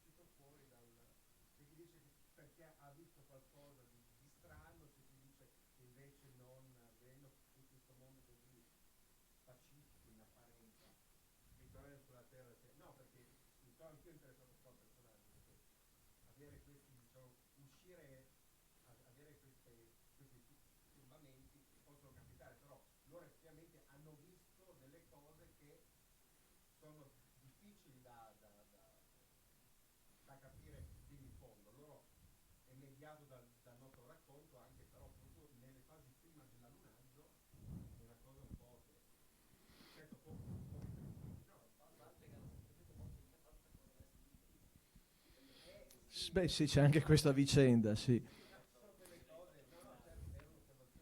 Però poi tutto è riconducibile alla condizione così individuale. Il terzo astronauta, adesso chiedo scusa, non ricordo il nome, quello che rimase alla navicella, dei tre fu quello che poi tutto sommato, come dire, ritornò alla normalità con minor difficoltà, no? E quindi, come dire, prego?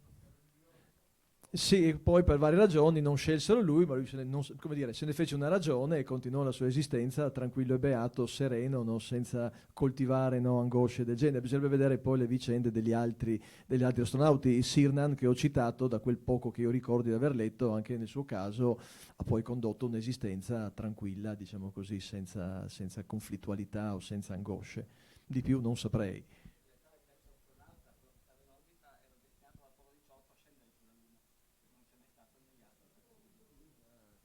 Accusato il colpo senza particolari... Sì, Sì, volevo aggiungere però questa cosa qui rispetto a questa domanda. Questo ci dimostra comunque che l'uomo, nonostante tutta la sua scienza, nonostante l'essere sbarcato sulla Luna, eccetera, eccetera, resta sempre estremamente umano. Cioè le vicende personali alla fine di queste persone mostrano che l'umanità resta e in qualche modo salva. E secondo me male ha fatto, scusate se mi permetto, male ha fatto la Fallaci a trattare nel modo in cui ha trattato l'umanità di questi uomini, perché l'ha resa parodia e a me questo non piace.